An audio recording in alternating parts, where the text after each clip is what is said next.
Pemirsa Khazanah, perbuatan lainnya yang dilarang di dalam Islam karena dapat memantulkan keburukan yang sama adalah mencaci maki Tuhan atau agama lain.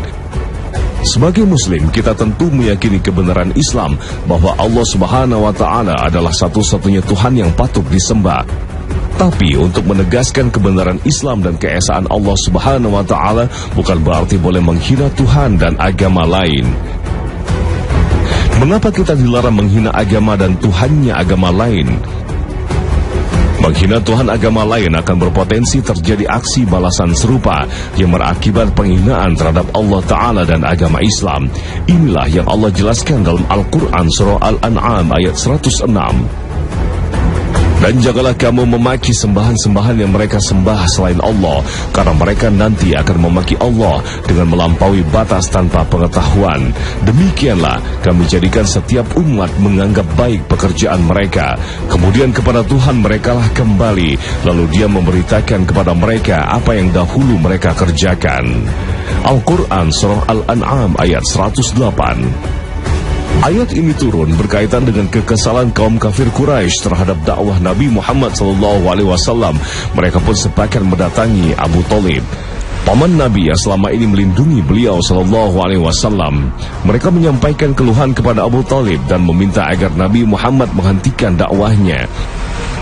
Akan tetapi Nabi SAW bersikukuh tak akan menghentikan dakwahnya. Bahkan beliau mengajak mereka agar mengucapkan syahadat yang akan menjadikan mereka pemimpin Arab dan non-Arab. Tapi mereka tetap enggan. Menyaksikan tekad Rasul tersebut, mereka pun akhirnya kesal dan bersumpah jika Tuhan mereka terus-menerus direndahkan, mereka akan membalasnya dengan menghina Nabi Muhammad SAW dan Tuhannya. Lalu Allah pun menurunkan ayat ini. Larangan menghina agama dan Tuhan agama lain bukan berarti membenarkan keyakinan mereka, tapi karena akibat yang lebih buruk yang ditimbulkannya, karena hinaan dan cacian sebagian kaum muslimin terhadap sesembahan-sesembahan kaum kafir bisa menjadi pemicu bagi orang-orang kafir untuk menghina Allah Ta'ala, padahal Allah Maha Suci dari segala aib dan kekurangan. Ayat ini juga menegaskan kemuliaan Islam yang melarang umatnya menyebarkan ajaran agama dengan caci maki dan menjelek-jelekan pihak lain. Tanpa caci maki dan menghina itu semua, toh kebenaran Islam tidak akan berkurang. Ajaran yang mulia haruslah disebarkan dengan cara-cara yang terhormat. Menyebarkan rahmat dan kasih sayang haruslah dengan rahmat dan kasih sayang. Surah Al-An'am ayat 108 ini juga menjadi arahan agar umat Islam selalu menjadi proaktif dan kreatif dalam mengajak orang lain kepada kebaikan, bukan reaktif membalas apa yang dilakukan orang terhadap kita. Ketika Allah dan Nabi dilecehkan, bukan berarti membalas melecehkan Tuhan mereka. Ketika Nabi Muhammad SAW dihina, juga bukan berarti kita membalas menghina Nabi mereka. Apalagi jika sesama agama. Bukanlah beberapa nabi yang mereka imani dan sucikan, juga nabi yang wajib diimani dan dihormati dalam Islam. Oleh sebab itu dalam ayat lainnya, Allah Ta'ala menegaskan prinsip dakwah dalam Islam. Serulah manusia kepada jalan Tuhanmu dengan hikmah dan pelajaran yang baik, dan bantallah mereka dengan cara yang baik. Sesungguhnya Tuhanmu dialah yang lebih mengetahui tentang siapa yang tersesat dari jalannya, dan dialah yang lebih mengetahui orang-orang yang mendapat petunjuk. Al-Quran Surah An-Nahl ayat 125.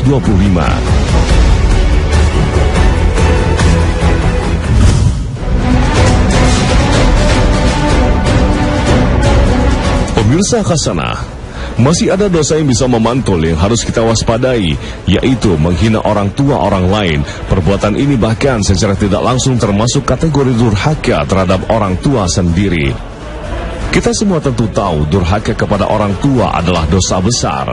Memang sangat jarang sekali orang tega memaki orang tuanya sendiri.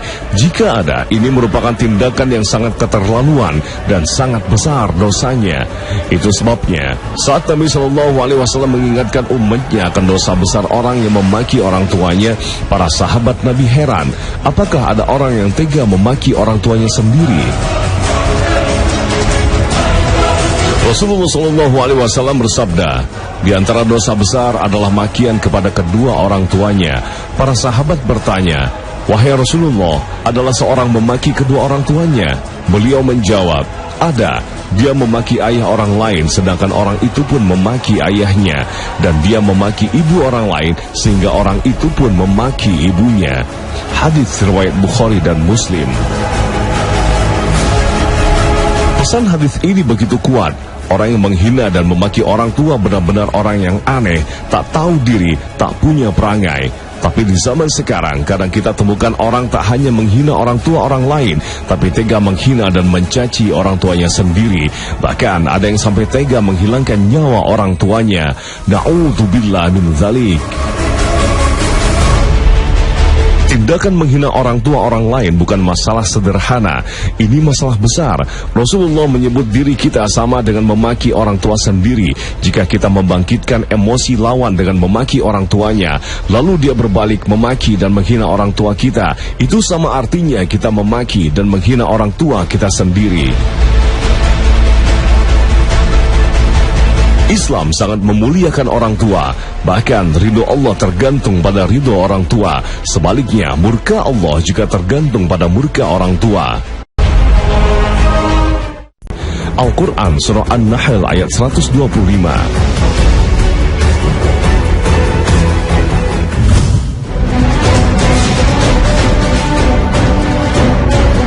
Pemirsa Hasanah, masih ada dosa yang bisa memantul yang harus kita waspadai, yaitu menghina orang tua orang lain. Perbuatan ini bahkan secara tidak langsung termasuk kategori durhaka terhadap orang tua sendiri. Kita semua tentu tahu durhaka kepada orang tua adalah dosa besar. Memang sangat jarang sekali orang tega memaki orang tuanya sendiri. Jika ada, ini merupakan tindakan yang sangat keterlaluan dan sangat besar dosanya. Itu sebabnya saat Nabi SAW mengingatkan umatnya akan dosa besar orang yang memaki orang tuanya, para sahabat Nabi heran, apakah ada orang yang tega memaki orang tuanya sendiri? Rasulullah SAW bersabda, di antara dosa besar adalah makian kepada kedua orang tuanya. Para sahabat bertanya, wahai Rasulullah, adalah seorang memaki kedua orang tuanya? Beliau menjawab, ada.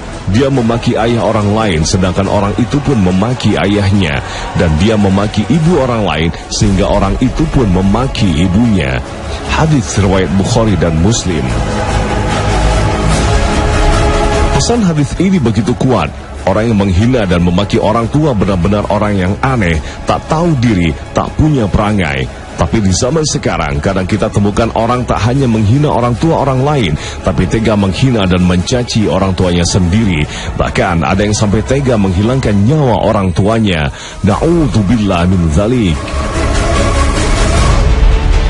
Tindakan menghina orang tua orang lain bukan masalah sederhana, ini masalah besar.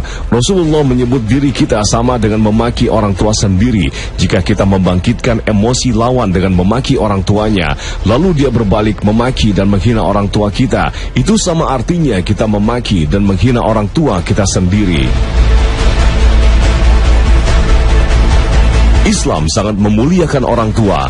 Bahkan ridho Allah tergantung pada ridho orang tua. Sebaliknya, murka Allah juga tergantung pada murka orang tua.